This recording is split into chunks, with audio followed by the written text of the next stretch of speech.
சீமான் மீது பொதுமக்களுக்கு நம்பகத்தன்மை பெருசாக இருக்கு. ஒருத்தர் 5வது முறை தனிச்சு நிற்கிறார். டாக்டர் ஐயா 2 முறை தனிச்சு நின்னார். 3வது முறையும் தனிச்சு நின்ன மாதிரி தான் அர்த்தம். என்றாலும் அவர் எடப்பாடி வாழப்பாடி ராமமூர்த்தி கூட கூட்டணி போயிட்டார். சீட்டே குறைச்சிக்கிட்டார், எம்பி சீட்டு கொடுத்துட்டார்.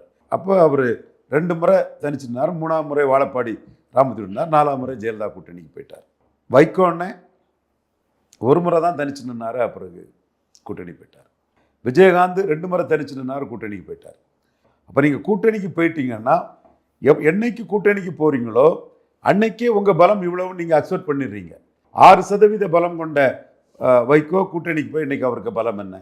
10% பலம் கொண்ட தேமுதிக கூட்டணிக்கு போய் பலம் என்ன? ஸோ நீங்கள் கூட்டணிக்கு போறீங்கன்னாலே உங்கள் பலம் குறைஞ்சிருது. உங்களோட வளர்ச்சி இதோட தேங்கி போயிடுது. நம்ம பர்சன்ட் இவ்வளோ தான் முடிவு பண்ணிக்கிறாங்க. அதுக்கப்புறம் அந்த பெர்சன்டேஜ் தான் பிறகு ஓடும். ராமதாஸ் வெற்றி கூட்டணின்னு சொல்லி பெரிய அளவு ஏறி போனார். அது வன்னியர் கம்யூனிட்டியோட பலம்.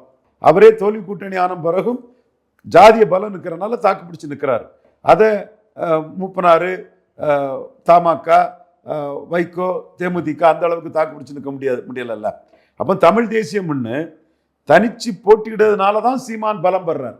இதுதான் சீமானுக்கு வெல்விசர் தான் தம்பி ரங்கராஜ் பாண்டே. நான் மறக்க முடியாது. சீமானுக்கு பல முக்கியத்துவத்தை கொடுத்து சீமானை ப்ரொமோட் பண்ணுறதுல தம்பி ரங்கராஜ் பாண்டேக்கு பெரும் பங்கு உண்டு, மறுக்க வரல. பட் இந்த கான்செப்ட் தங்கராஜ் பாண்டே உணர மாட்டேங்கிறார். சீமான் உணர்றாரு, நான் உணர்றேன். ஏன்னா சீமானுக்கு பலம்ங்கிறது தனிச்சு போட்டி தான் சீமானுக்கு பலம். 1.1 இருந்தவர் 8.2க்கு வந்திருக்காருன்னா தனிச்சு போட்டிக்கிட்டனால தான் இந்த பலம்.